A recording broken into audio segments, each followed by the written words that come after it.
Bueno, vamos a empezar ya nuestra clase de hoy. Nosotros vamos a hablar sobre una nueva prueba ahora en el laboratorio que entra en la parte de análisis clínico también, pero entra como parte de serología.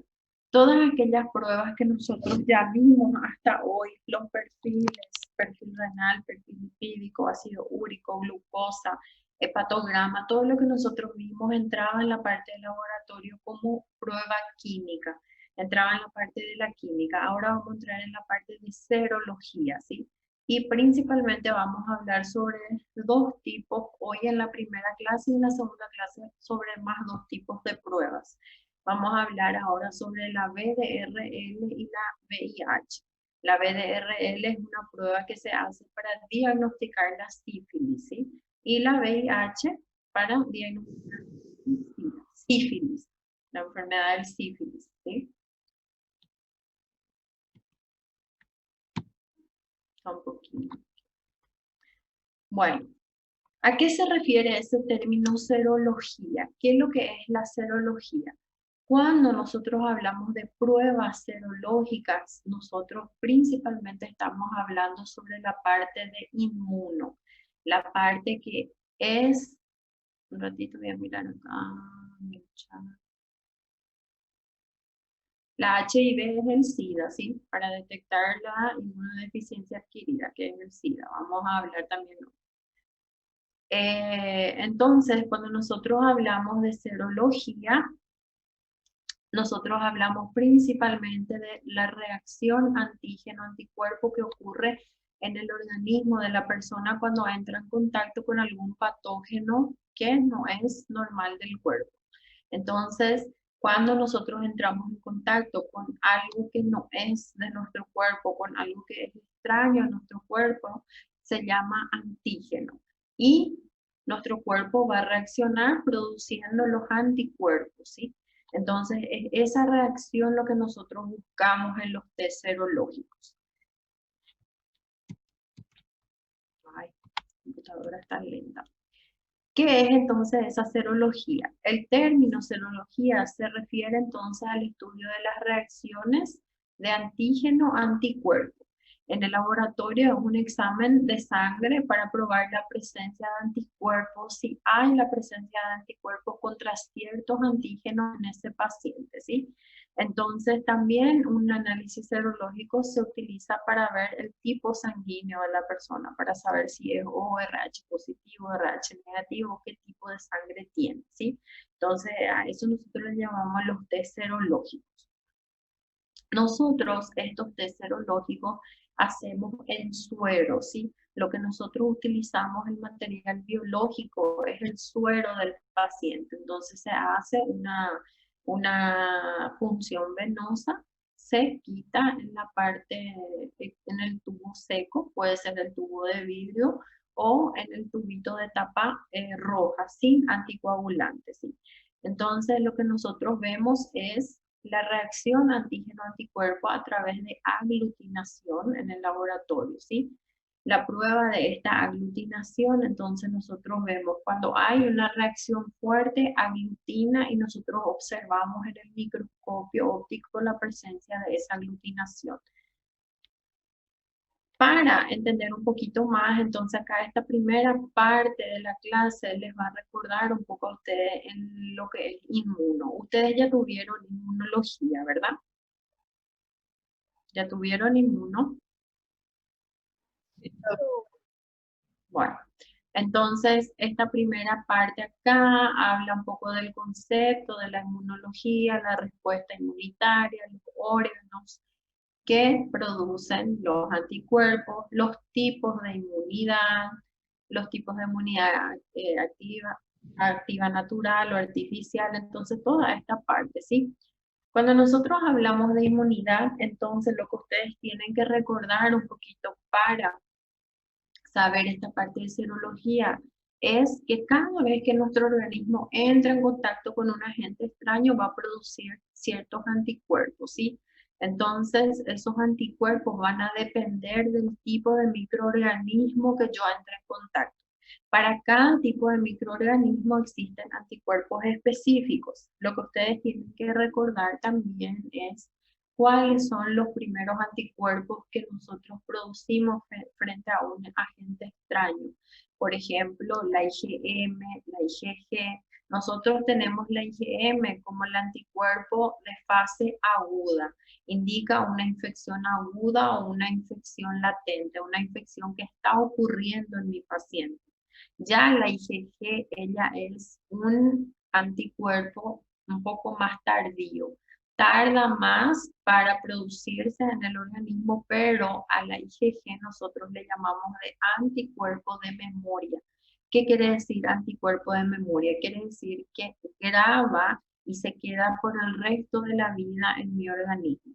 Entonces, cada vez que yo me hago un test, vamos a suponer que yo me hice un test de VDRL para diagnosticar sífilis y si produce IgG o IgM, ese anticuerpo IgG siempre va a estar presente en mi circulación sanguínea, ¿sí? Entonces, por eso nosotros le llamamos anticuerpo de memoria. Entonces, acá un poquito les hablo a ustedes de las funciones. Esta parte sí yo estoy pasando un poquito más rápido porque es cosa que ustedes ya vieron, ¿sí? Entonces, ¿cuáles son las barreras que nuestro organismo tiene para evitar esa infección? Nosotros sabemos que constantemente estamos entrando en contacto con agentes extraños, ¿sí? Nuestro cuerpo tiene varias barreras para tratar de impedir, como las barreras primarias. ¿Cuáles son las barreras primarias que nos defienden a nosotros de los antígenos o cuerpos extraños? La piel, las mucosas, saliva, lágrima, por ejemplo, la cera que está presente en el oído, los pelos, sirven como barrera primaria, ¿sí? La barrera secundaria ya entran las células NK, que son las células natural killers, los interferones, todos los marcadores de una reacción inflamatoria, todo lo que va a reaccionar en nuestro organismo. Y el tercer nivel recién entran los linfocitos T y B y la producción de anticuerpos. Entonces, para recordar un poquito, ¿sí? Acá está lo que yo les dije, barrera primaria, piel, mucosa, secreciones, reacción inflamatoria, barrera secundaria, fagocitosis a través de los neutrófilos, por ejemplo, y sistema complemento. Entonces, acá repito otra vez. Hoy, entonces, nosotros vamos a ver nuestra primera prueba y vamos a hablar de una enfermedad que se llama sífilis. Antes de hablar de la sífilis, vamos a hablar un poquito de la causadora de esta enfermedad, de las espiroquetas. Estas espiroquetas también ustedes ya vieron en micro, pero hoy vamos a recordar otra vez, ¿sí? Las espiroquetas entonces tienen dos géneros, treponema y borrelia, y hoy vamos a hablar principalmente sobre el treponema, ¿sí? Entonces, estas son las características de esas piroquetas: delgadas, tienen forma de espiral, no crecen en cultivos, se consideran como gram negativos. En sí, entonces, el más treponema, pero el género que vamos a estudiar hoy es el treponema, de la especie Pallidum. Entonces, el treponema pallidum es el causador de la sífilis, ¿sí? El causador de la enfermedad. Este treponema son consideradas espiroquetas o bacterias en forma de espiral, bacilos en forma de espiral y tienen bastante movimiento, ¿sí? Bacterias pueden ser consideradas gram negativas y no crecen en cultivos acelulares. Es muy difícil cultivarla en el laboratorio. Entonces, esta es la morfología de un treponema. Forma de espiral, posee flagelo tanto anterior como posterior y tiene bastante movimiento. Acá se ve más una imagen morfológica.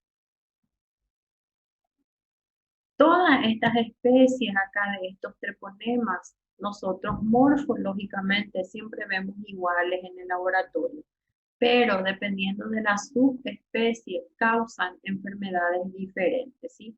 Como el treponema pálido, por ejemplo, causa la sífilis. El treponema pallidum de la subespecie endemicum causa la vejez y enfermedades diferentes, ¿sí? Lo que a nosotros nos interesa acá es el treponema pallidum causador de la sífilis. Entonces, todos son iguales morfológicamente, no hay para distinguir, y son sensibles a la penicilina. Un ratito, cabrón.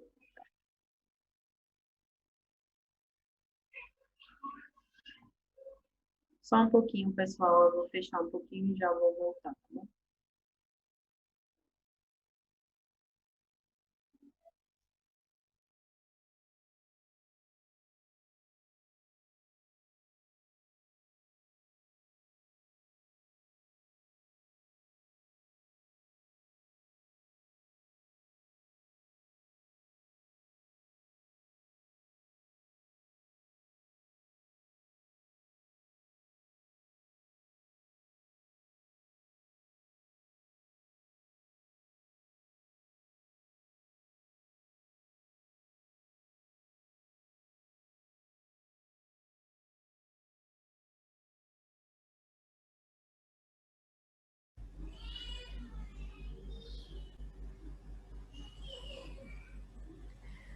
Aqui voltei.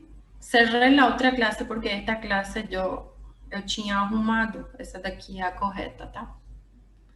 Só um pouquinho que eu vou voltar aqui da onde a gente parou. Bueno, entonces, normalmente cuando hay una infección por este tipo de bacterias, ellas son sensibles a la penicilina. El tratamiento se hace con la utilización de este antibiótico, ¿sí? Y se distinguen por sus características epidemiológicas y por la presentación clínica. O sea que el médico, dependiendo del histórico clínico, la presentación de los síntomas del paciente, va a poder diagnosticar. Normalmente, cuando nosotros hablamos de no patogénicas o que hacen parte de la microbiota, tenemos presente estas espiroquetas en la cavidad oral, intestino y mucosa genital, ¿sí? Cuando no son patógenos. Acá habla un poquito más de las características. La virulencia.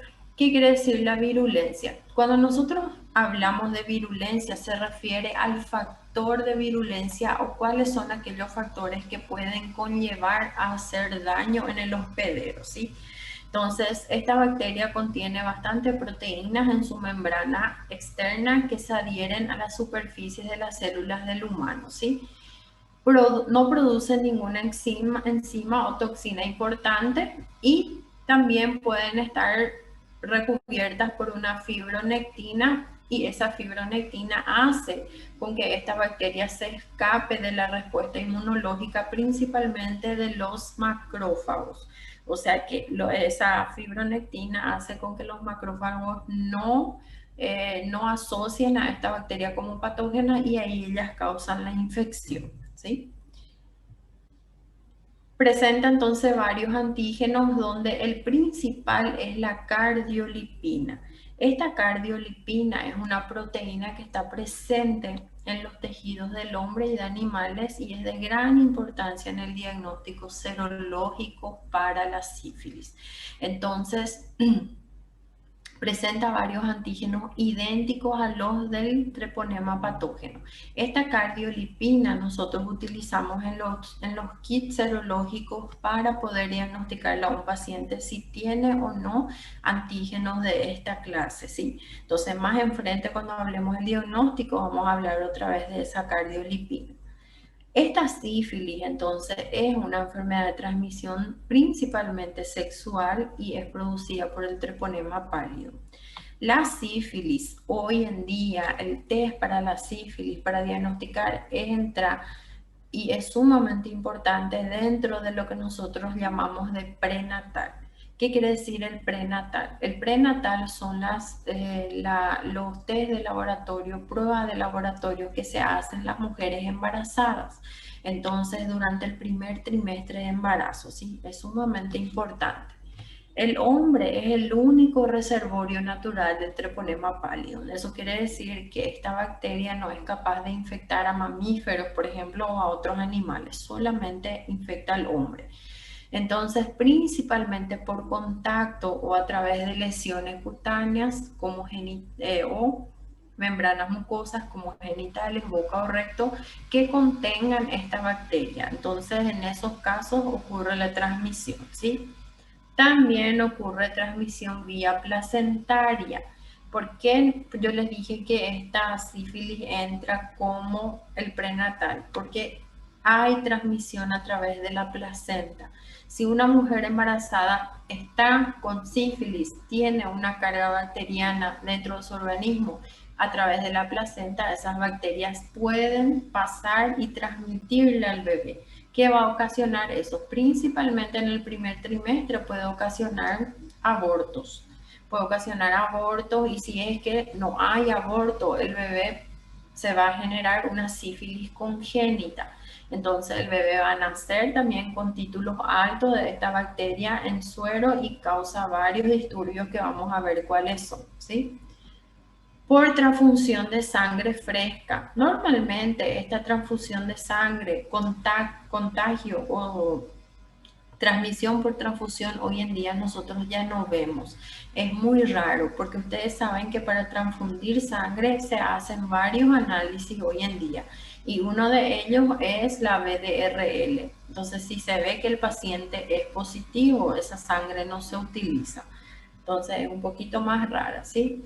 O por inoculación directa o accidental, pero no se transmite, por ejemplo, por asientos sanitarios, actividades cotidianas o utensilios, si se comparte así entre personas.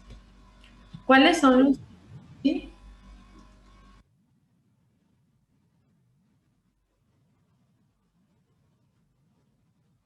sí.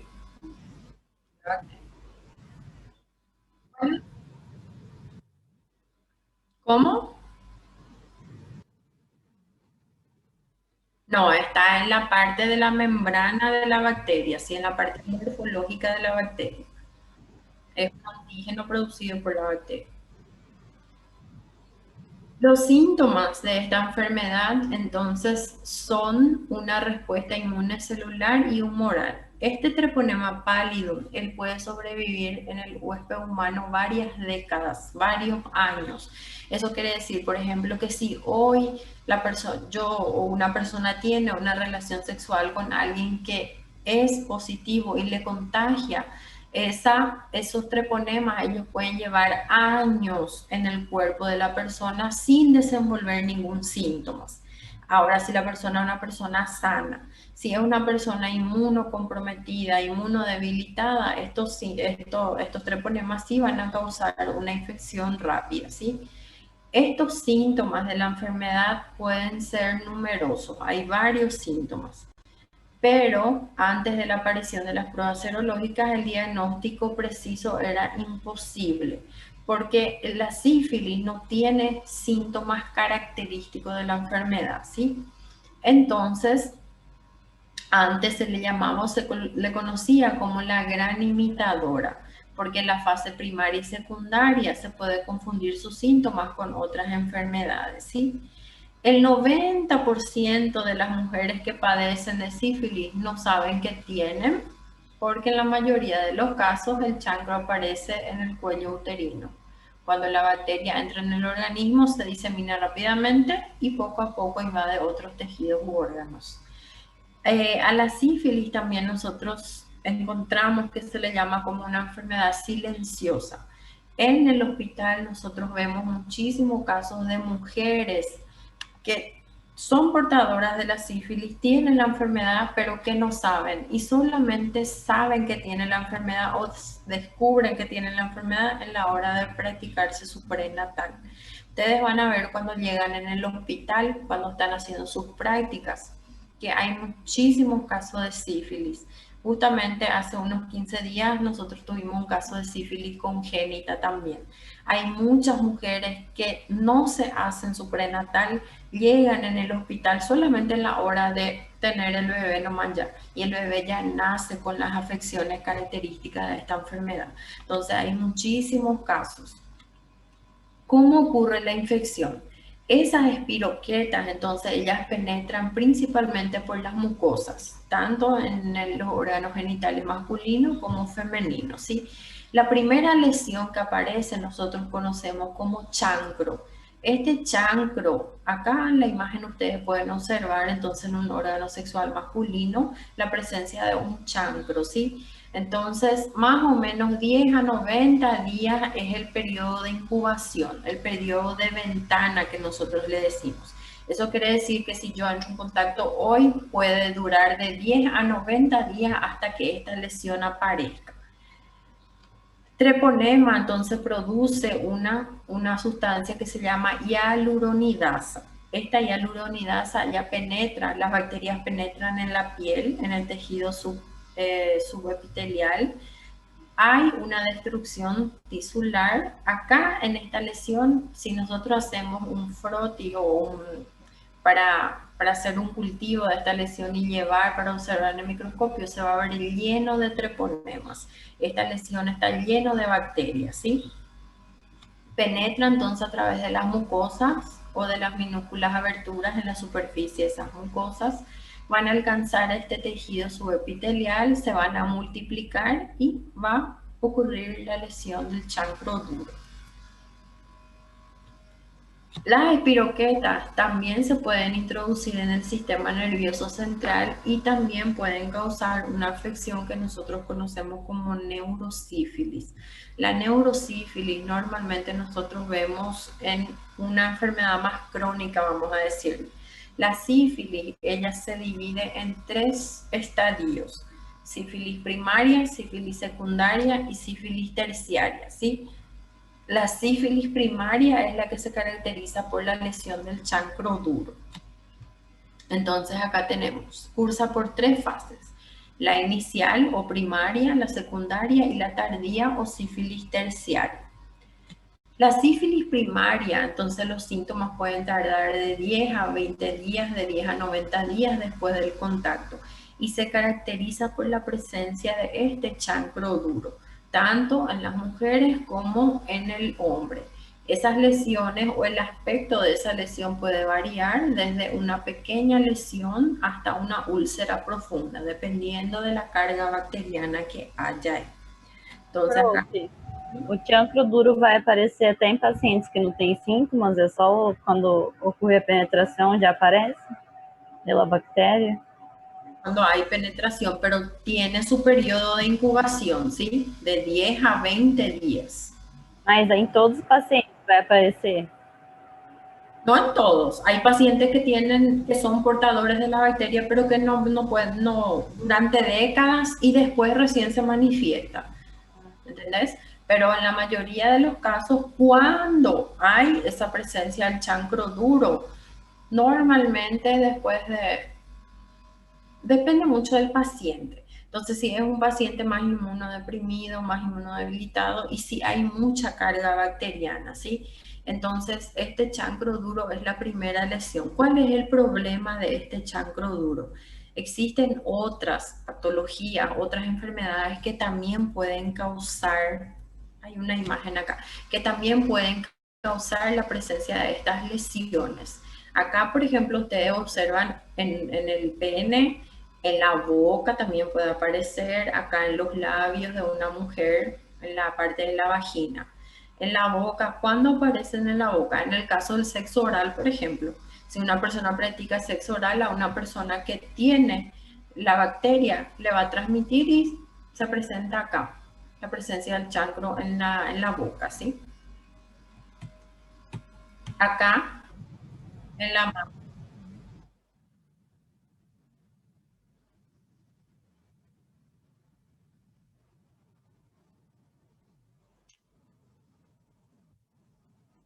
Sí. Uh-huh. Exactamente. El chancro ya aparece cuando ya pasó la barrera primaria, la barrera secundaria y está en la terciaria, ya el cuerpo ya está produciendo anticuerpos contra esa bacteria, ¿sí? Acá entonces nosotros vemos que el chancro no solamente aparece en las partes genitales, miren acá por ejemplo tenemos en un sitio de contagio, acá en el dedo, en la lengua, también puede aparecer el chancro, ¿sí? acá en la parte de genital masculino. En esta fase, la sífilis es sumamente contagiosa. En esta fase, el paciente tiene una carga bacteriana sumamente alta. Si un paciente tiene esta lesión, no busca ayuda médica y continúa teniendo relaciones sexuales con varias mujeres, por ejemplo, a todas esas mujeres le va a transmitir la enfermedad, ¿sí? La fase primaria y la fase secundaria de la sífilis son las fases más contagiosas de la enfermedad, donde la persona más puede contagiar a otra persona, ¿sí? ¿Cuál es el gran problema de este chancro? ¿Por qué la sífilis tiene 3 estadios? ¿Por qué tiene 3 fases? Primaria, secundaria y terciaria. El grave problema de este chancro é que ele cura sozinho, sem tratamento, sem tomar nenhum medicamento. Outro problema, muitas vezes as pessoas têm vergonha de procurar um médico, porque aparecem acá na parte de los genitales. E a pessoa tem vergonha de ir no médico, fica esperando, quando ele viu, puf, desapareceu. Desapareceu a lesão. Mas isso indica que o paciente está curado? Não. Quando esta lesão desaparece, a única coisa que indica é que a sífilis primária está evoluindo para sífilis secundária, tá? Por eso, la sífilis es una enfermedad que nosotros llamamos silenciosa y muchas veces pasa por desapercibida. A pessoa não busca ajuda y este chancro desaparece después de un mes, a un mes y medio, a 2 meses que apareció la lesión, ele desaparece. Ocorre uma falsa cura. A pessoa acha que está curada, mas não é assim, tá? Lo que indica es que está evolucionando para la fase secundaria. Eso quiere decir que mi sífilis secundaria va a empezar ahora. ¿Y qué es esa sífilis secundaria? La sífilis secundaria ya es una enfermedad más diseminada, o sea que esas espiroquetas ya caen en la corriente sanguínea y ya pueden afectar varios órganos. Normalmente tampoco hay síntomas característicos de la enfermedad. En la sífilis secundaria el paciente suele presentar una síndrome, por ejemplo, de gripe. Tiene una síndrome pseudogripal con dolor de garganta, dolor de cabeza, dolor en las articulaciones y puede presentar linfoadenopatía y un exantema mucocutáneo generalizado, que son estas reacciones acá en el cuerpo. Entonces aparecen todas estas lesiones en el cuerpo, en el torso, normalmente en la espalda del paciente, ¿sí? Este exantema puede ser variado, puede ser macular, papular, postular y puede cubrir toda la superficie de la piel. Se puede resolver lentamente de forma espontánea entre semanas y meses. Es muy infeccioso. Una persona que tiene estas lesiones, si es que yo tengo un contacto con esta persona, estas lesiones son infecciosas, también puede transmitir a otra persona. Con el simple hecho de recostarte por ella, entonces las espiroquetas son transmitidas también. La fase secundaria también ocurre entonces una transmisión importante, ¿sí? Estas lesiones, después que apareció en el paciente, al pasar un mes y medio, desaparecen solas también. Sin tratamiento, ellas desaparecen solas. ¿Y qué indica esa desaparición? Acá entonces ustedes ven en los pies del paciente, acá en el rostro, entonces son características, lesiones características de la sífilis secundaria. Acá también, en las manos, en la palma de las manos, en la palma de los pies, en la boca, una lesión ulcerosa. También en la cabeza, causando alopecia, que es pérdida o caída del cabello. Acá también se observan. Normalmente los enfermos siempre llegan a la última fase. 50 a 70% de los pacientes que contraen sífilis llegan a la sífilis terciaria, ¿sí? Donde los síntomas, acá dice que se van y vuelven. Entonces, el paciente tiene una falsa cura, después empieza otra vez a enfermarse. Después se cura otra vez, después empieza otra vez a enfermarse, ¿sí? Estos clavos sifilíticos pueden ser muy contagiosos si existen heridas. Entonces, esas heridas que nosotros vimos en la imagen. Cuando esas lesiones desaparecen en el paciente después de mes y medio o un mes, no indica la cura, sino que indica que esta sífilis va a evolucionar para lo que nosotros conocemos como sífilis terciaria. Esta sífilis terciaria puede manifestarse 8 a 25 hasta 40 años después que el paciente tuvo ese contacto o ese contagio con la bacteria, ¿sí? Y la sífilis terciaria ya es mucho más grave y ya afecta casi varios tejidos u órganos del cuerpo, ¿sí? En algunos pacientes entonces puede llevar a graves problemas y también puede provocar la muerte, principalmente pacientes que tienen problema inmunológico. Principalmente nosotros vemos lesiones en el sistema nervioso central, lo que conocemos como la neurosífilis. El paciente puede quedarse ciego, puede quedarse demente, tener episodios de locura. Encontramos lesiones granulomatosas o gomas. Las características gomas que se pueden encontrar en la piel, hueso o en otros lugares. Esta es una lesión característica que se conoce como goma. Es una lesión característica de la sífilis terciaria, ¿sí? Rara vez se detectan treponemas y una respuesta muy intensa tendría que atribuirse a la hipersensibilidad al microorganismo.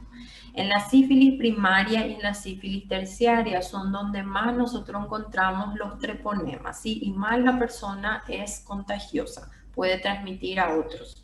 Ya en la sífilis terciaria se encuentran pocos números de treponemas, la bacteria casi ya no se encuentra. El tabes dorsal es una de las afecciones que ocurre en esta enfermedad. Es una degeneración de las raíces posteriores de la médula espinal y causa una condición que nosotros llamamos como marcha talonante. Golpea los talones por el piso al andar, o sea que tax, tax, tax el paciente porque pierde la parte de la función de la médula espinal, ¿sí?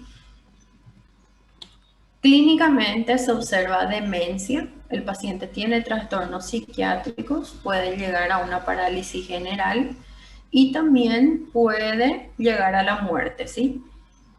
En la sífilis terciaria se volvió extremadamente rara después del uso de la penicilina. Entonces, la penicilina es el tratamiento de elección para la sífilis. Los pacientes que hacen su tratamiento, que buscan ayuda médica, una vez que aparece esa lesión, ya sea en el órgano o en cualquier lugar del cuerpo, y el médico detecta la presencia de sífilis, si es que diagnostica con sífilis y el paciente sigue todo su tratamiento como tiene que seguir, la enfermedad se cura, ¿sí? Y no evoluciona hasta la tercera fase. Acá, por ejemplo, es el caso de una mujer con sífilis terciaria donde la lesión ya es un poco más grande, ya es una goma presente alrededor del mamilo acá, del pezón, y ya hay pérdida de función, pérdida de necrosis celular. La sífilis cardiovascular, cuando ya afecta al corazón, entonces también es una característica de la sífilis terciaria.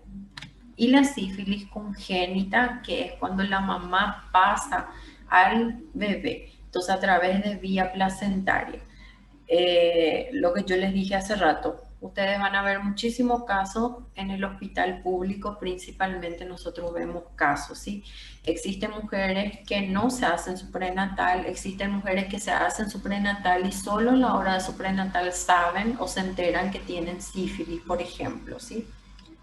Entonces, ¿cuáles son los síntomas de esta congénita? ¿Cuáles son las características que nosotros vemos en esa criatura? Normalmente lesiones acá en la parte de la boca, de la piel también podemos ver lesiones en la piel y lesiones en los dientes. Estos dientes que son característicos se llaman dientes de Hutchinson, que son una característica de la sífilis congénita. Entonces estos dientes acá. Pierna en forma de sabre, está en portugués, entonces un poquito más arqueada, deformaciones congénitas. Nariz en forma de semilla de montar, entonces es una afección del rostro también. ¿Cómo nosotros hacemos el diagnóstico de esta sífilis? El diagnóstico puede ser directo en lesiones húmedas. En el microscopio nosotros observamos la presencia de estos treponemas. Pero para observar estos treponemas no se observan en microscopios normales. Nosotros necesitamos de un microscopio de campo oscuro y no todos los laboratorios tienen ese microscopio, solo ciertos laboratorios de referencia, ¿sí? El diagnóstico entonces a través de las lesiones y el diagnóstico a través de la serología, que es el más utilizado. En esta serología nosotros tenemos pruebas inespecíficas, nosotros dividimos en pruebas no treponémicas y en pruebas treponémicas. Estas pruebas inespecíficas no treponémicas, lo que nosotros pesquisamos es la cardiolipina, ¿sí? Y en la treponémica son pruebas de inmovilización, se estudia el treponema en sí. Normalmente, cuando yo tengo una prueba no treponémica positiva, yo puedo usar una prueba treponémica para confirmar mi resultado, ¿sí? Pero son estas pruebas treponémicas las más utilizadas. El diagnóstico entonces primario se hace por microscopio de campo oscuro para ver la presencia de la bacteria en esas lesiones.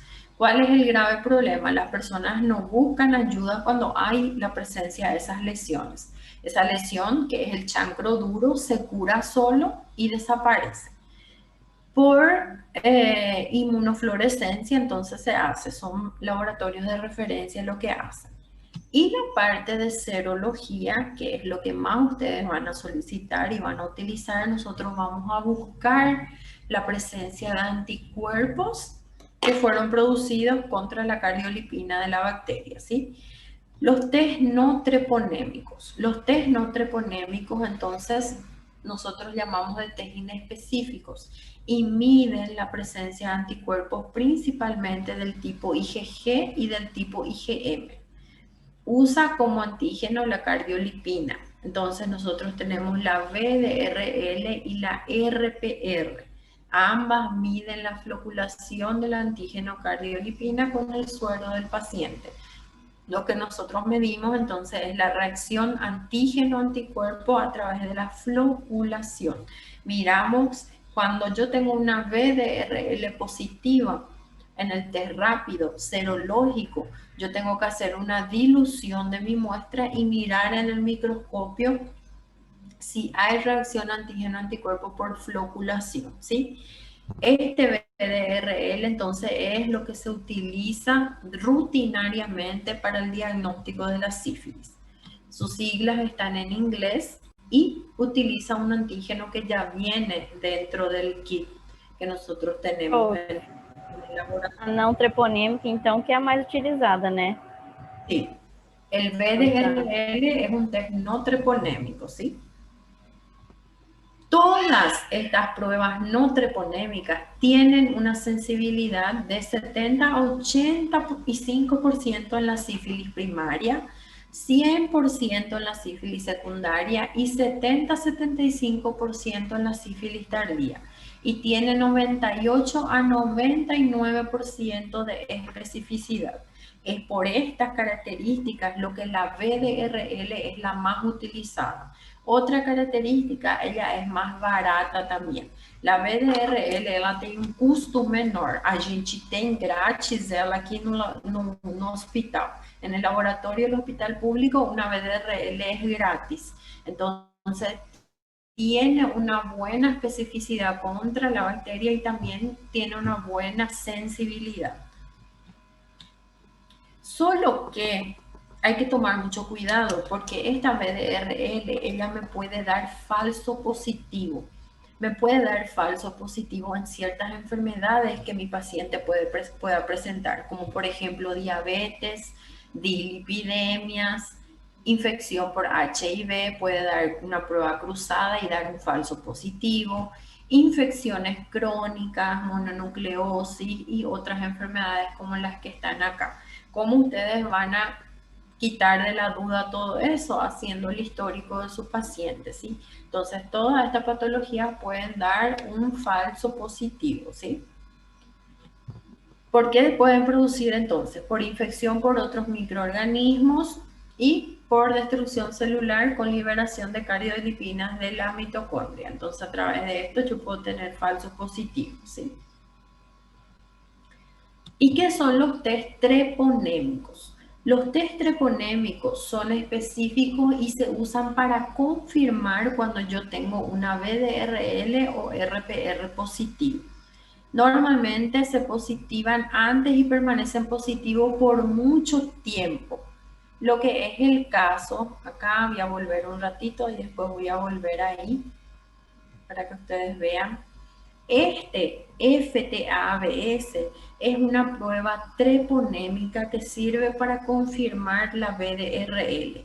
Esta FTABS es una prueba muy específica y sensible que la VD, solamente que é uma prova muito cara. A gente não tem ela disponível no hospital público e os laboratórios que fazem ela cobran un valor muy alto, ¿sí? Entonces es una prueba que sirve para confirmar la BD, solamente que es más cara que la BDRL, ¿sí? Entonces, por ahí en el público nosotros no tenemos disponible. Entonces, esos son los test treponémicos, para confirmar sirven, ¿sí? Normalmente estas pruebas ustedes van a recibir el laudo como reactiva o como positiva o como negativo o no reactivo, ¿sí? Otra cosa que es importante también que ustedes sepan, los test treponémicos no sirven para controlar al paciente durante el tratamiento, ¿sí? Porque los test treponémicos, una vez que el paciente entró en contacto con esa bacteria, él te va a dar positivo y por toda la vida del paciente él va a arrojar un valor positivo. Entonces, si vos tenés, por ejemplo, una VDRL negativo y una FTABS positivo, indica que tu paciente no tiene sífilis, pero que en algún momento de su vida ya entró en contacto con el microorganismo, ¿sí? Por eso la FTABS no sirve como acompañamiento del tratamiento. El que ustedes van a utilizar como acompañamiento de tratamiento para la sífilis es la VDRL, ¿ok? Entonces el tratamiento se puede hacer con penicilina, tetraciclina o doxiciclina, perdón, dependiendo de el paciente que ustedes tengan, ¿sí? Acá en este cuadro están algunas relaciones que también es importante que ustedes sepan, principalmente para la prueba, ¿sí? Cuando ustedes tienen una VDRL positiva y una FTABS positiva, van a confirmar el diagnóstico de la sífilis. Cuando ustedes tienen una VDRL positiva y una FTABS negativa, puede indicar otra enfermedad que no sea sífilis. Ahí ustedes van a buscar a través de síntomas que tu paciente está presentando, ¿sí? VDRL negativo y FTABS positivo indica que tu paciente se encuentra en una fase bien inicial de una sífilis o que tu paciente ya tuvo sífilis, que se curó de la sífilis y está en una fase terciaria. Lo que yo les dije, esta FTABS, una vez que el paciente tuvo sífilis, ella por toda la vida va a dar positivo, ¿sí? Cuando ustedes tienen una VDRL negativa y una FTABS negativa, van a descartar el diagnóstico de la sífilis. Entonces, esto es sumamente importante para ustedes como médicos, ¿sí? Tienen que manejar estas relaciones en la parte del diagnóstico de la enfermedad. Ahora vamos a entrar un poquito, entonces vamos a hablar sobre la HIV, que es un virus, entonces, ¿qué causa el SIDA, que es la enfermedad del SIDA, ¿sí? El virus de la inmunodeficiencia humana y se debe a dos retrovirus similares, el HIV-1 y el HIV-2, que actúan principalmente destruyendo ¿quiénes? Los linfocitos CD4, ¿sí? Y está relacionado principalmente con la inmunidad celular. Entonces, el paciente que es afectado por esta enfermedad tiene problemas principalmente en la parte de la inmunidad, y otras enfermedades entran también, se proponen también porque su inmunidad está baja y adquieren con más facilidad otras enfermedades. Entonces acá habla un poquito del ciclo de replicación de este virus. A través entonces de glicoproteínas que están presentes en la superficie de este virus, que se va a adherir a las células del huésped, que somos nosotros los seres humanos. Principalmente a cuáles células de esos linfocitos de CD4, ¿sí? Entonces actúan ahí en esa célula, haciendo con que mi paciente pierda la función celular más importante. Acá, en este pequeño esquema, entonces ustedes pueden ver el esquema ahí que ocurre a través de la inhibición, cómo el virus actúa. Causa entonces la enfermedad que es el SIDA y se define por una de las siguientes características que vemos acá. Infección por HIV que produce algunas enfermedades, recuento de linfocitos disminuidos y porcentaje de CD4 también disminuidos. Eso es lo que nosotros encontramos en el laboratorio. Normalmente las personas presentan el sarcoma de Kaposi. El sarcoma de Kaposi se caracteriza por este tipo de lesiones en la piel de la persona que está con esa afección, ¿sí? Entonces son lesiones maculopaposas que ustedes pueden observar acá. Puede ser acá en la parte del rostro, de la nariz, de la espalda o de los pies del paciente. Infecciones oportunistas graves, como baja la parte de la inmunidad, el paciente no tiene la respuesta celular, entonces es más fácil que se infecte. Ciertos cánceres y disfunción neurológica. Entonces, hoy en día, nosotros sabemos que la transmisión del VIH normalmente ocurre por relaciones sexuales, ¿verdad? Por contacto de líquidos corporales, sangre, semen, secreciones vaginales, leche materna, así como la VDRL también entra en el prenatal. El HIV también es un análisis importante en el prenatal de la mujer embarazada, ¿sí? Porque se puede transmitir a través de la leche materna. Sexual, entonces por instrumentos como personas que se drogan, por ejemplo, y comparten jeringas entre ellos por lactancia o transfusiones o trasplantes. Por transfusión también hoy en día casi nosotros no vemos por culpa de la triada, que son los análisis que se practican antes de hacer esa transfusión sanguínea, ¿sí? Acá en el hospital nosotros también vemos muchos casos de mujeres embarazadas HIV positivas, ¿sí? En el hospital nosotros tenemos un programa de HIV, o sea que es un programa donde si vos tenés un paciente que te dio positivo, ese paciente entra en el programa y tiene su tratamiento todo pagado por el gobierno, ¿sí? Entonces cada retroviral, cada medicamento que van a tomar, el gobierno le da todo gratis a estos pacientes. Entonces, la transmisión materna es uno de los mayores problemas que puede ocurrir transplacentaria, causando aborto en la mujer a través de la leche materna. Y si la mujer no se hace tratamiento, normalmente el 25 a 35% de los bebés tienen la transmisión al nacer en la hora del canal del parto y son portadores de este virus, ¿sí?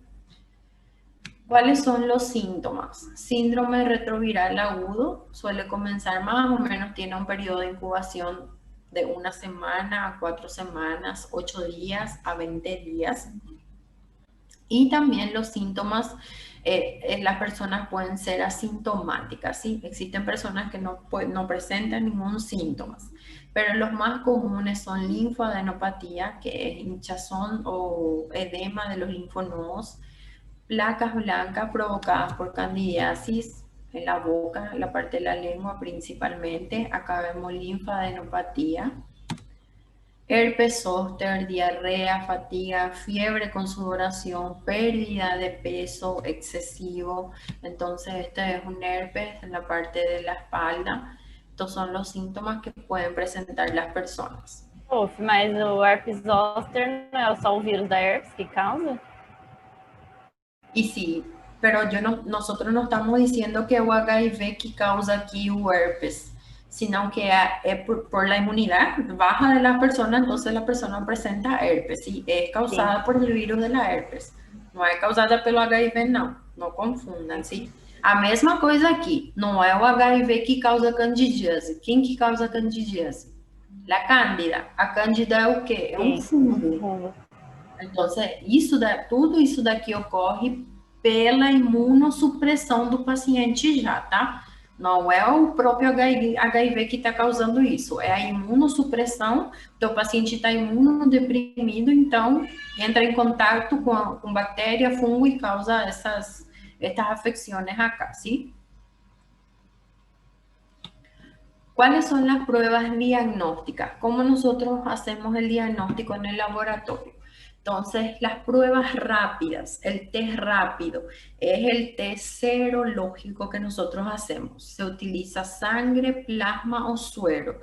¿Qué es lo que detectamos? La presencia de los anticuerpos contra este HIV. No requieren de equipo especial, no tiene un costo muy elevado, son sencillas, de fácil uso y casi inmediatamente en 5 minutitos nosotros tenemos el resultado. Solamente que cuando nosotros tenemos un test rápido, una prueba rápida positiva, nosotros tenemos que confirmar ese HIV positivo. Entonces, el médico algunas veces hace una prueba rápida, pide una prueba rápida y cuando le da positivo pide otra prueba para confirmar ese HIV positivo, ¿sí?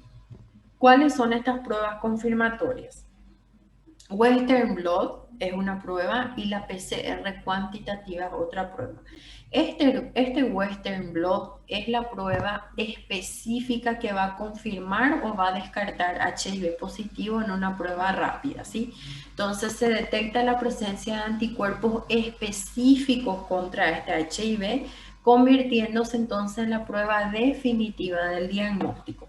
El Western Blot tiene un costo muy elevado y tampoco son todos los laboratorios que hacen. Entonces, ese Western, acá en el hospital regional, nosotros tenemos también y se hace para confirmar un HIV positivo, ¿sí? La PCR cuantitativa se utiliza como confirmatorio principalmente en niños o niñas menores de 18 meses, porque estas pruebas antes descritas como la Western Blot detecta principalmente anticuerpos de la mama y pueden causar respuesta falsa positiva. Entonces la PCR cuantitativa nosotros hacemos en el caso, por ejemplo, de niños que la mamá es HIV positiva y no hizo tratamiento durante el embarazo. Nació el bebé, entonces al bebé también hay que hacerle la prueba y normalmente esta prueba rápida da positiva y se confirma con una PCR, ¿sí? Pero la más utilizada luego es la Western Blot, la que sirve y te dice sí o no para cierrar el diagnóstico del SIDA. Entonces, nosotros lo que hacemos en el laboratorio es evaluar la presencia de anticuerpos contra este virus y se hace prueba de amplificación de ácidos nucleicos para determinar el RNA del HIV, que es la carga viral, para ver la presencia de carga viral en ese paciente, ¿sí? Entonces, son esas pruebas lo que nosotros... Un ratito... ¿Cuál es la clasificación numérica de carga viral para sífilis? ¿Cómo? No entendí la pregunta que me hicieron. No entendí la pregunta de... Ai, eu fechei aqui. A DET. A DET. No entendí tu pregunta, DET. Clasificación numérica de la carga viral para sífilis. Não entendi. Prof, a fase que você falou que mais transmite é primária e secundária ou primária e terciária? Não, primária e secundária. É a que mais tem a carga viral. Ah, isso é o que ela perguntou. É o que mais tem carga bacteriana, não é viral. Quando a gente fala de sífilis, a gente não fala de vírus, a gente fala de bactéria. Então, é carga bacteriana, tá? Bueno, Tienen alguma pergunta hasta acá? Hoje eu tive que correr porque a gente tem mais uma aula para vocês não ficarem atrás, tá? Alguma pergunta, alguma consulta? Profe, hoy no va a tener cuestionario, ¿verdad? Solamente aula, ¿verdad?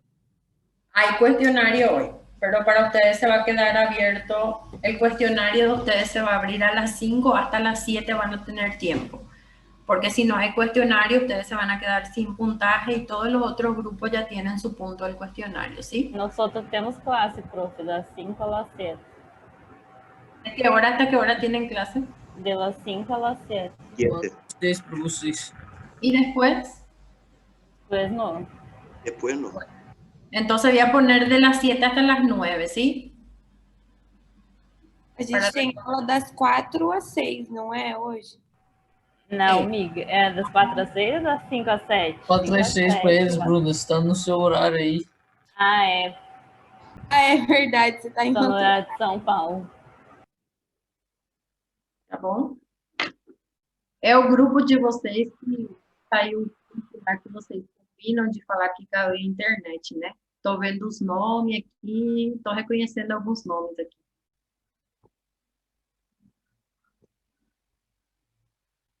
Pode Não abrir o questionário às 6, então, por favor, prof. Não acredito que vocês fizeram isso. Ah, tô vendo os nomes aqui. Tá bom. Vamos a hacer un pequeño receso, ¿sí? De 10 minutitos y después volvemos para la otra. 15 minutos y después volvemos para la otra clase. ¿sí? Prof, o questionário fica das 6 às 8, então pode ser? Porque nossa outra aula termina às 6? É 6 horas, então? Peraí, deixa eu anotar. É porque a Bruna estava olhando no horário dela, que é de São Paulo, é diferente. No horário do Paraguai, acaba às 6 horas nossa aula hoje.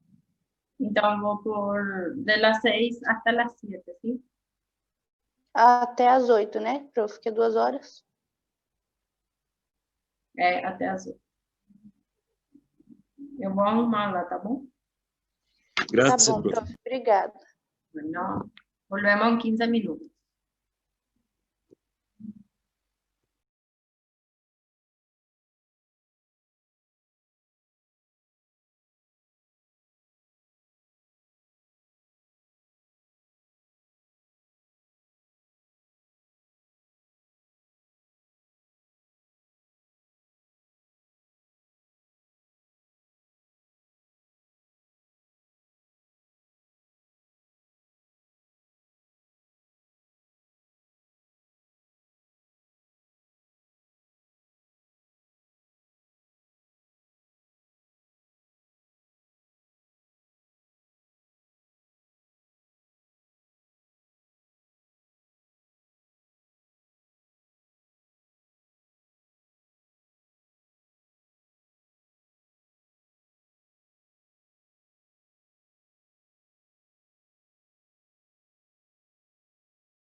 Vamos a volver, vamos a empezar nuestra otra clase ahora, ¿sí? Prof, de sífilis, a senhora falou que a não treponêmica é VDRL, né? E a treponêmica é RPR, né? No. No treponémica es VDRL más RPR. Y a treponémica es HBS, FTA-ABS.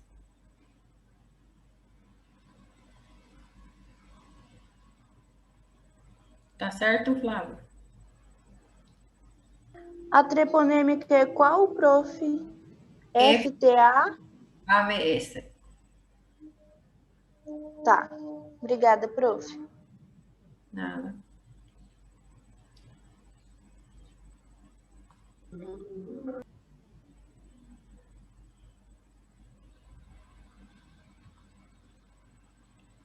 Bueno, vamos para la próxima clase entonces, continuando a hablar de serología, ¿sí? Cuando hablamos de serología también vamos a hablar sobre las hepatitis, que nosotros vimos allá en el perfil hepático, que cuando hay una inflamación del hígado, nosotros tenemos una hepatitis, ¿sí? Vamos a ver los tres tipos principales, que es la A, la B y la C.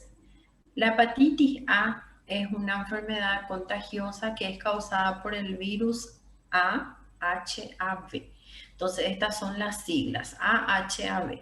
También es conocida como hepatitis infecciosa y principalmente la transmisión de este tipo de hepatitis ocurre de forma fecal oral.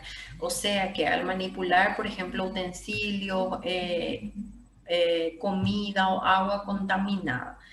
Generalmente este tipo de hepatitis no presenta síntomas, pero cuando hay los síntomas, esos síntomas no son específicos de la hepatitis, o sea que pueden ser síntomas que se puedan relacionar a otras enfermedades también, a otras patologías. Cuando nosotros hablamos de hepatitis A, B y C, nosotros vamos a ver hoy que los tres tipos de hepatitis los síntomas son prácticamente iguales, ¿sí? El médico no consigue diagnosticar si su paciente está con hepatitis A, B o C solamente por los síntomas clínicos o por el histórico clínico. Sí o sí el médico necesita pedir examen de laboratorio o una prueba serológica para las hepatitis. No hay cómo saber si tu paciente qué tipo de hepatitis está teniendo, porque nosotros vamos a ver que en las tres los síntomas son iguales, ¿sí? Entonces, cuando hay síntomas en esta hepatitis A, ¿cuáles son esos síntomas? Cansancio, mareo, vómito, fiebre, dolor abdominal, piel y ojos amarillentos, que es la ictericia. Esta piel y ojos amarillentos es nosotros decimos así, son los síntomas más característicos de la hepatitis, porque todos estos otros síntomas nosotros podemos ver en otras enfermedades, ¿sí? Pero cuando hay ictericia, normalmente nosotros relacionamos con que hay algún problema en el hígado. ¿Cuál era el metabolito que aumenta en sangre causando piel y ojos amarillentos y una orina oscura, orina color ámbar, que nosotros vimos allá en Bilirrubina. Exactamente, una bilirrubina aumentada, ¿verdad? La mejor manera entonces de prevenir esta enfermedad, esta hepatitis A, es a través del saneamiento y de la higiene, o sea que evitar tomar aguas que no están potabilizadas, por ejemplo, lavarse las manos antes de comer, de cada reflexión, lavar ciertos alimentos. Esos son los cuidados entonces. El diagnóstico. ¿Cómo nosotros diagnosticamos la enfermedad? Se realiza entonces en el suero del paciente la parte serológica buscando principalmente los anticuerpos anti-HAV. Entonces lo que nosotros vamos a buscar en el suero del paciente son los anticuerpos que mi paciente va a producir contra ese virus. ¿Cómo se hace el pedido médico? Normalmente el médico solicita el pedido como anti-HAV. Cuando nosotros tenemos un pedido anti-HAV ya sabemos que es para una hepatitis A. Después de la confirmación de esta enfermedad, entonces el médico entra con el tratamiento Y nosotros también decimos que esta hepatitis A es una enfermedad de carácter benigno, o sea que tiene 100% de cura cuando hay un tratamiento eficaz, ¿sí? Solamente en 1% de los pacientes lo que puede causar una enfermedad hepática más grave como una insuficiencia o ser fulminante, principalmente si el paciente tiene enfermedades de base o tiene una inmunosupresión. Entonces, en esos pacientes. La hepatitis B, ella es causada por el virus B o el HBV, que es diferente, ya es otro virus, ¿sí? Es una enfermedad infecciosa y nosotros también la llamamos de suero homóloga. ¿Por qué se llama suero homóloga? Porque el virus de esta hepatitis B no solamente está presente en la sangre, sino que está presente en otros fluidos también, como es el caso del esperma, en la leche materna, por ejemplo. Eso quiere decir que esta hepatitis B se puede transmitir a través de relaciones sexuales y también se puede transmitir a través de la leche materna, a través de la amamentación, ¿sí? También se ve la transmisión en el uso compartido de materiales perfurocortantes, principalmente en personas que se drogan, que hacen utilización de jeringas y usan la jeringa todos en el mismo grupo, o cualquier material perfurocortante. Y a través de transfusión sanguínea también se puede ver, ¿sí? Entonces, la prevención. ¿Cuál es la principal prevención contra la hepatitis B? Nosotros tenemos vacuna contra este virus. Entonces, es importante la prevención en todo personal de salud, principalmente, y mujeres embarazadas. Son 3 dosis las que se toman para evitar entonces que desencadenar la enfermedad. La mayoría de estas hepatitis, de los casos de esta hepatitis también pueden o no presentar síntomas. Cuando hay síntomas, los síntomas son igualitos a la hepatitis A. Cansancio, dolor abdominal, ictericia, orina oscura y una materia fecal un poquito más clarita. Entonces, ella se puede desarrollar de 2 formas, una forma aguda y una forma crónica, ¿sí? La aguda, nosotros sabemos que es una infección de corta duración, pero cuando esa infección persiste por más de 5 meses, 6 meses, ahí esa infección se torna crónica. Entonces, normalmente cuando se torna crónica, el daño hepático puede ser un poquito mayor, causar un daño hepático mayor como una cirrosis hepática, por ejemplo. La prevención entonces es muy fácil, principalmente hay que vacunarse, así como la VDRL y la HIV. Esta hepatitis B también es importante en la parte prenatal, ¿sí? La hepatitis B es un análisis que también entra en el prenatal de la mujer. Entonces, una vez que la hepatitis B se realiza en el laboratorio y se ve que es positivo, se entra con el tratamiento y cuando es necesario medicamentos, el paciente se somete y también se cura, ¿sí? Tiene cura si es que el paciente sigue todas las recomendaciones del médico. Después tenemos la hepatitis C, que es causada por el virus C o HCV. También se conoce como hepatitis no A o no B. Esta hepatitis C, así como la hepatitis B, también está presente en sangre y su transmisión se puede ver a través de uso compartido de materiales perfurocortantes.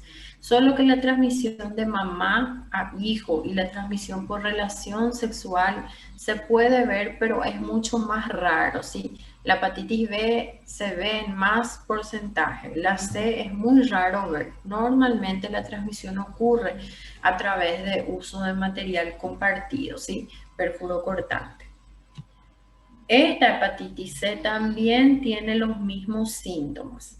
Entonces, si los 3 tipos de hepatitis, A, B y C, tienen los mismos síntomas, supongamos que en el consultorio de ustedes llega un paciente con todos estos síntomas acá: cansancio, mareo, vómito, fiebre, dolor abdominal, ictericia, y ustedes piden un análisis de sangre y ven una orina oscura y esa es clara en la parte laboratorial. ¿Qué tipo de, si ustedes tienen un paciente así, cuál de las 3 hepatitis ustedes le van a pedir como médicos? ¿Quién quiere responder? Si todos los síntomas son iguales, ¿cuál de los 3 ustedes le van a pedir si llega un paciente con todos estos síntomas acá? A mais frequente? ¿Cuál es la más frecuente? A.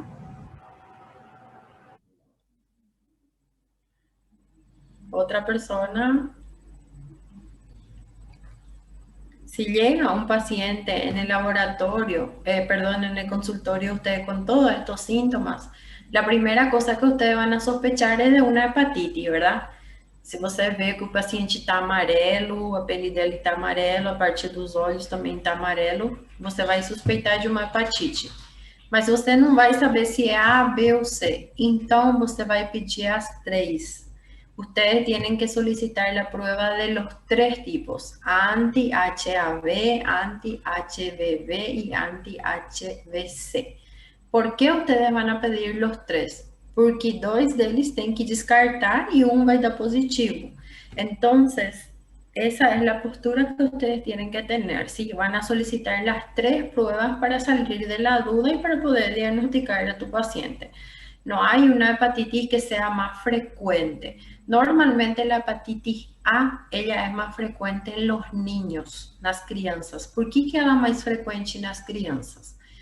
Porque a transmisión ocurre fecal oral.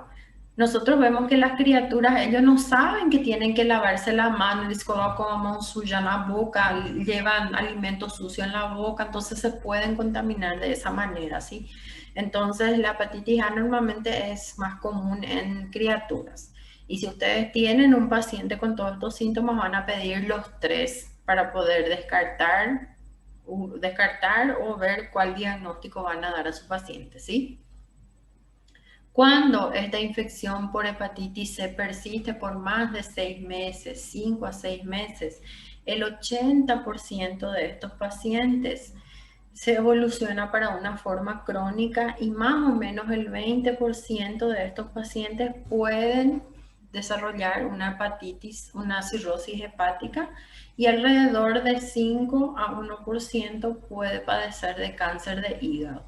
Entonces, tanto la hepatitis B como la C, si se vuelven crónicas, son un poquito más difíciles de tratar y el daño hepático es un poquito mayor.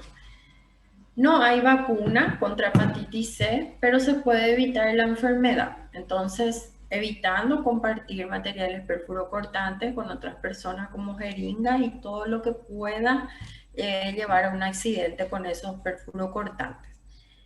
La hepatitis B, tanto como la hepatitis C, entran dentro entonces del prenatal de la mujer embarazada.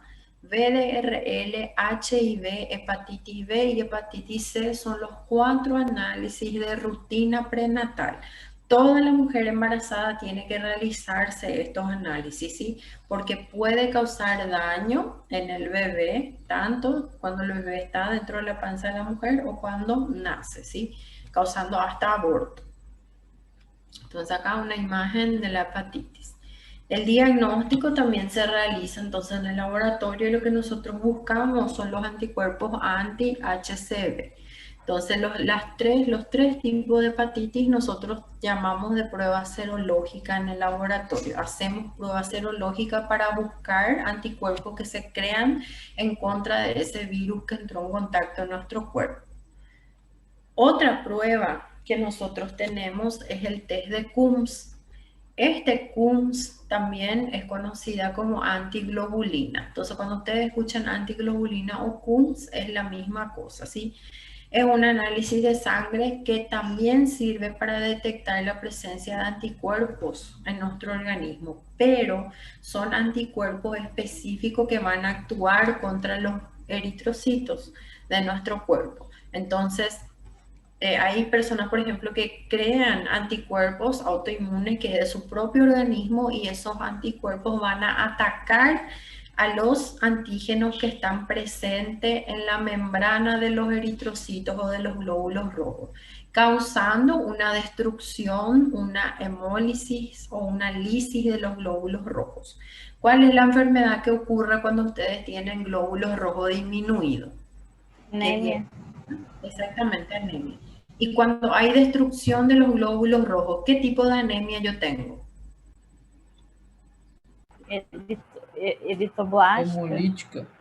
Anemia hemolítica, muy bien. Entonces, cuando hay presencia de anticuerpos que van a reaccionar contra los eritrocitos, esos eritrocitos se van a romper, se van a alisar y va a ocurrir lo que nosotros conocemos como anemia hemolítica.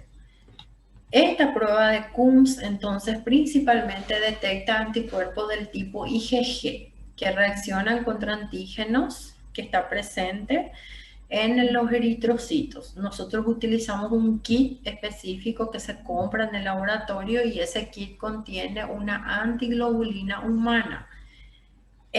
Cuando hablamos nosotros de test de Coombs, este test de Coombs se divide en el test directo y en el test indirecto y cada uno es utilizado para un diagnóstico diferente, ¿sí?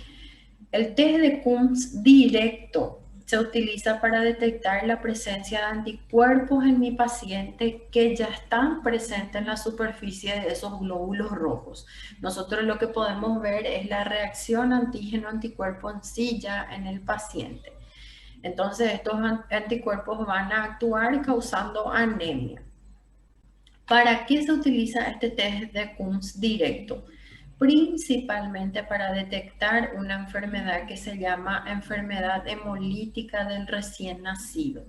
¿Qué es la enfermedad hemolítica del recién nacido? Cuando una mujer se queda embarazada, uno de los análisis que nosotros le hacemos en el laboratorio es el tipo de sangre. ¿Qué tipo de sangre y qué tipo de RH mi paciente tiene? Si yo tengo una paciente embarazada que tiene RH positivo y su marido tiene RH negativo, yo tengo gran chance de que aquele neném que está na barriga dessa mulher seja RH negativo. O que acontece quando a mãe é positivo e o neném é negativo? Durante os 9 meses, quando o bebê está presente lá na barriga do bebê, não acontece nada. O problema é na hora do parto. En la hora que la mujer tiene el bebé, tiene contacto con los fluidos de ese bebé y el cuerpo del bebé y de la mamá empieza a crear anticuerpos contra esse bebê. ¿Por qué? Porque ele viu que é um agente estranho. La mamá empieza a crear anticuerpos anti-SRH, ¿sí? Ese bebé puede presentar una anemia hemolítica por destrucción de sus glóbulos rojos. Cuando esa mujer tenga otro bebé y si ese otro bebé es negativo, él no va a vivir mucho tiempo en la panza y va a provocar abortos. Hoy en día, ¿por qué es importante realizar una tipificación sanguínea en las mujeres? Porque si el médico ve que a mujer está grávida y ela já é RH positivo e o marido é RH negativo, essa mulher já toma uma vacina. Hoje em dia tem uma vacina para evitar que aconteça essa doença aqui. Y la mujer puede tener 2, 3, cuantos hijos quiera tener, ¿sí? Entonces, este Coombs directo se realiza principalmente para detectar esta enfermedad en el recién nacido. O anemia hemolítica por anticuerpos, anemia hemolítica debido a algunos medicamentos y para investigar reacciones transfuncionales que un paciente pueda presentar después de someterse a una transfusión sanguínea. Y el test de Coombs indirecto busca también anticuerpos en el paciente, solamente que busca anticuerpos libres, anticuerpos que estén circulando en la corriente sanguínea y que puedan llegar a actuar contra los glóbulos rojos estandarizados que nosotros tenemos en el laboratorio. Entonces, esa es la diferencia de los dos. ¿Cuándo se usa este Coombs indirecto? Normalmente este Coombs indirecto no se utiliza para diagnosticar una enfermedad en sí, sino que se utiliza como investigación, para investigar si mi paciente tiene, por ejemplo, anticuerpos del tipo IgM, IgA o IgG que pueda reaccionar contra los eritrocitos. En pruebas cruzadas se realizan pacientes politransfundidos, pacientes que reciben transfusión sanguínea, o para escoger sangre compatible con fenotipos eritrocitarios. Entonces, en estos casos se utiliza el CUMS indirecto. Y acá dice lo que yo les dije. Entonces, normalmente no se utiliza para diagnosticar una afección. Con más frecuencia se utiliza para determinar si una persona puede llegar a tener o no algún tipo de reacción cuando se somete a una transfusión sanguínea, ¿sí? ¿Cuáles son los resultados que ustedes van a recibir en el laboratorio? Ustedes van a, en su laudo, van a recibir como CUMS positivo o anormal, o CUMS negativo o normal. Entonces, eso depende del laboratorio, ¿sí? Cuando ustedes tienen un test de CUMS directo positivo, puede significar, por ejemplo, la presencia de anemia hemolítica, eritroblastosis fetal, que es la enfermedad hemolítica del recién nacido, anemia hemolítica inducida por fármacos, mononucleosis infecciosa o leucemia linfocítica crónica. Entonces, todo esto puede indicar. Ahí entra también la parte del histórico del paciente. Ustedes van a ver histórico más laboratorio. En el laboratorio, entonces, estos son los pasos que nosotros hacemos. Supongamos que tenemos acá un paciente con anemia hemolítica. Vamos a hacer una extracción sanguínea. Ponemos en un tubo de ETA la cantidad de sangre total. Entonces, esta es una muestra de un paciente con anemia. Se indican los anticuerpos ligados a la superficie de estos glóbulos rojos. Vamos a poner una gotita de los glóbulos rojos.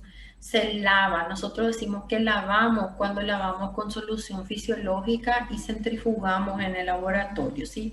Tenemos un kit que ya compramos estandarizado en el laboratorio.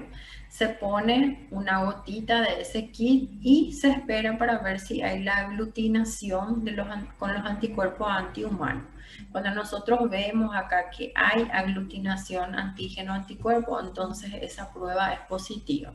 Y el resultado ustedes van a recibir como CUMS directo positivo o CUMS directo anormal. Normalmente se recibe como positivo. Y cuando ustedes tienen un indirecto anormal o positivo, puede indicar que hay la presencia de anticuerpos que pueden actuar contra glóbulos rojos. Entonces el cuerpo asume como esos glóbulos rojos como agente extraño, actúan contra ellos y se destruye. Puede indicar la presencia de anemia hemolítica autoinmune, que ya es propio del paciente, y una incompatibilidad sanguínea. Entonces, cuando hay transfusiones y hay incompatibilidad. Y en el laboratorio estos son los pasos a seguir. Entonces, a muestra de suero del paciente. Tenemos también nuestro reactivo de CUMS indirecto que se compra, ya es todo estandarizado. Y vemos la reacción antígeno-anticuerpo, y si aglutina es positivo y si no aglutina es negativo. Entonces, de esta manera hacemos nosotros en el laboratorio, ¿sí? La prueba de CUMS es bastante utilizada en el hospital, principalmente para diagnosticar eritroblastosis fetal, ¿sí?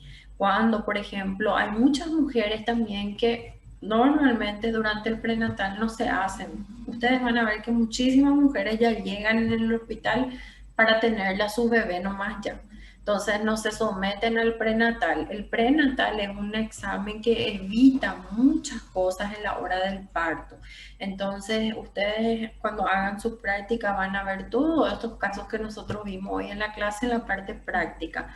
Cuando ven en la práctica se queda un poco más fácil de relacionar, ¿sí? Entonces lo que ustedes tienen que saber, por ejemplo, en la parte de la sífilis, son las reacciones. Cuando ustedes tienen BD positivo, cuando la prueba no treponémica es positivo y cuando la prueba treponémica es negativo.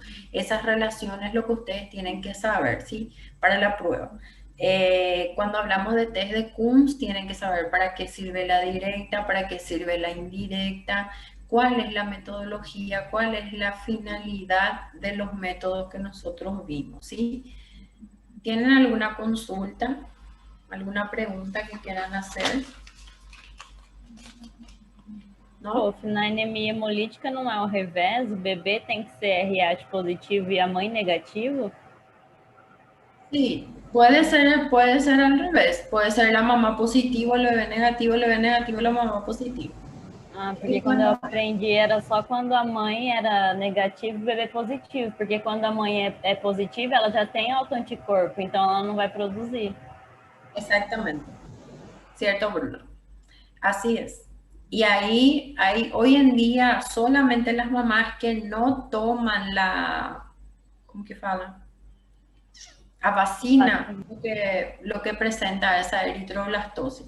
En el hospital hay casos, principalmente las mujeres que no se hacen tratamiento y que no se hacen su prenatal.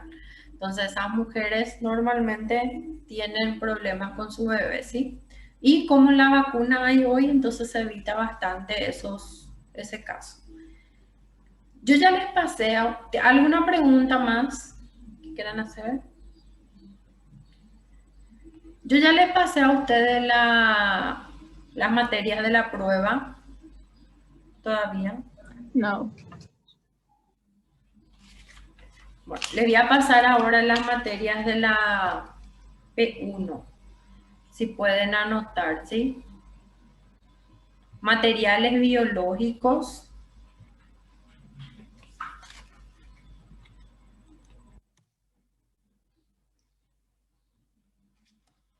Glucosa.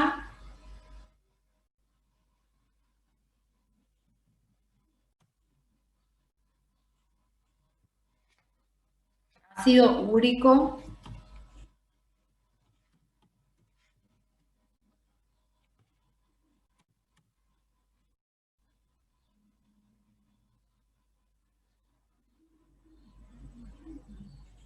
Enzimas cardíacas.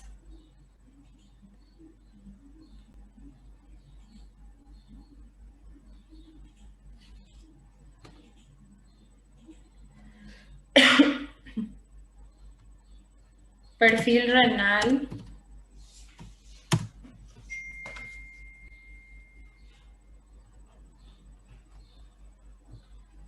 Y perfil lipídico.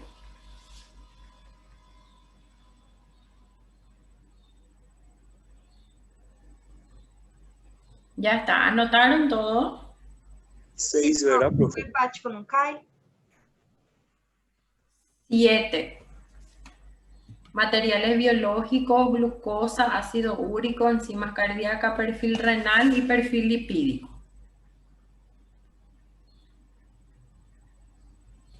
Seis temas, ¿verdad? Sí, 6, ¿qué yo le dije? 6 temas. Graças, prof. La primera clase de los materiales biológicos era que yo les di a ustedes un material. ¿Se acuerdan que yo les di uma apostila que eu dei para vocês tirarem cheiros? Ese material yo les puse en la plataforma. En la plataforma está ese material, lo que no tienen, ¿sí? En la semana de hoy está antes del cuestionario que se va a abrir hoy para ustedes, está esa clase. ¿Está bien? Graças, prof. Sim, prof, graças. Bueno, y en la plataforma hay un artículo científico sobre sífilis y también hay el cuestionario. El cuestionario entonces para ustedes se va a abrir a las 6 y se va a cerrar hasta las 8 para que ustedes puedan responder. El cuestionario, hay preguntas sobre la clase de hoy, sobre las dos clases, ¿sí? Pueden utilizar las clases, que también ya están en la plataforma, pueden utilizar el artículo científico o responder con sus propias palabras lo que ustedes entendieron de la clase. Para responder creo que son 6 o 7 preguntas, ¿sí? ¿Tienen alguna pregunta, alguna consulta? Prof, do que a senhora falou que a gente tinha que saber para a prova, das provas treponêmicas, é, por exemplo, aquele, se o VDRL é negativo e o FTA-ABS é positivo, é a sífilis que é ou muito recente ou já teve sífilis uma vez na vida, é essa parte, né? Esas relaciones, así lo que es importante que ustedes sepan para la prueba, ¿sí? Sim. E é sempre, essas comparações vai ser do VDRL com o FTA-ABS, né? Una FTA-ABS que es la prueba más, esa FTA-ABS no es muy antigua, una prueba que hace poco nomás surgió, solo que ella es bien más cara, ¿sí? Ustedes pueden también solicitarla a sus pacientes si ustedes tienen una clínica privada, dependiendo del paciente.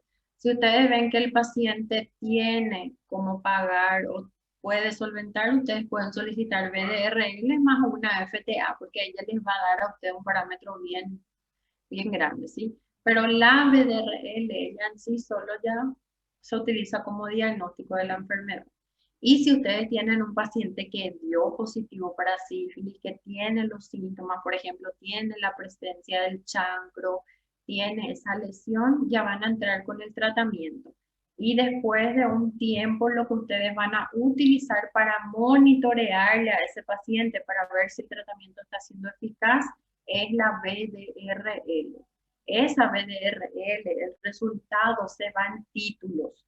1 para 1, 1 para 2. Cuanto más alto ustedes tienen, por ejemplo, 1 para 148, quiere decir que más alto, más carga bacteriana tiene tu paciente. Está con una infección latente y está con mucha carga bacteriana. Y lo que ustedes van a ir controlando, esos títulos tienen que bajar. Tiene que bajar a 1 para 2, 1 para 4, tiene que ir bajando. Eso quiere decir que el tratamiento está siendo eficaz y que el paciente está tomando el medicamento, ¿sí? La FTA-ABS no sirve para monitorear tratamiento, porque uma vez que o teu paciente entrou em contato com a bactéria, ela sempre vai dar positivo. Então, não adianta o paciente estar tomando o remédio e essa FTA-ABS, ela nunca mais vai voltar a dar negativo. Eso es lo que ustedes tienen que entender, ¿sí? Es un marcador que siempre va a dar positivo. Tanto es que si ella da negativo y la BD da negativo, descarta 100% la sífilis, ¿sí? Esas relaciones... E o RPR é para quê, então? El RPR también es una prueba como la VDRL, solo que la VD es la más utilizada entre la RPR y la VDRL, ¿sí? La VDRL ustedes van a ver que en la práctica ella es la que más se pide, pero es casi igual a la VD, solamente que la VD es la más utilizada. Es Gracias, prof. una treponémica también. Prof, ¿Sí?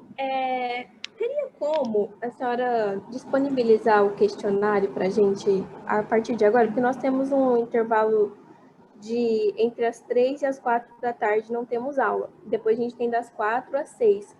Porém, tem gente que tem médico marcado nesse horário. E teria como a senhora disponibilizar agora e fechar só às 8 da noite ou não tem como? No, porque ya es mucho tiempo, Liana. Ahí, porque ellos revisan, se revisa todo allá en la parte del, ¿cómo le voy a decir?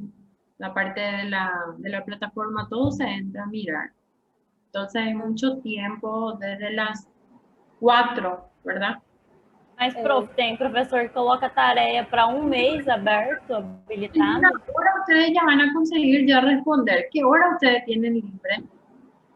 É porque nós temos compromisso. Algumas pessoas têm dentista a hora, algumas pessoas têm ginásio às 8. Não estava programado isso.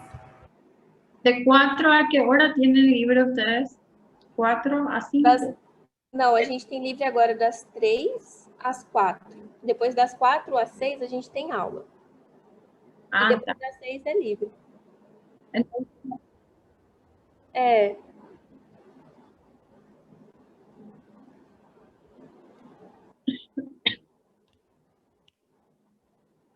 Do mesmo jeito que tem gente que tem compromisso à noite e tem prova para estudar também, prof. Começa semana que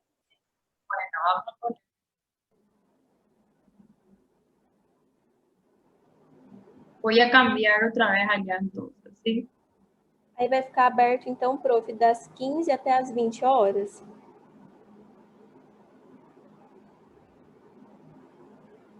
Sí, voy a cambiar. Espera un rato, voy a cambiar ahora, voy a entrar para cambiar.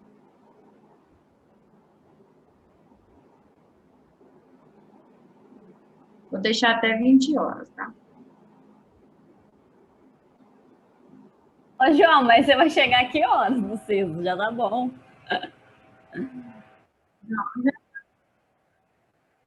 Vai dar certo, vai dar certo. Até a Olô, que é mais 1 hora, eu acho. Eu vou ter que arrancar também, mas não é agora, não. Rapidinho. Olha o grupo lá, fazendo favor, calma aí. Eu já vou trocar aqui, porque depois eu vou esquecer. Peraí, só um pouquinho.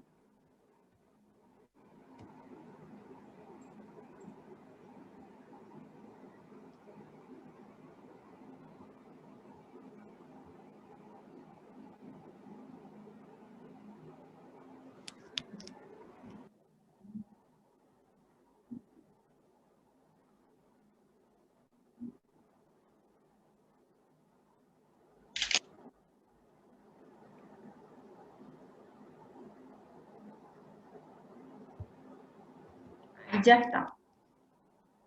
Tá lá. Das 15 até as 8, prof. Sim.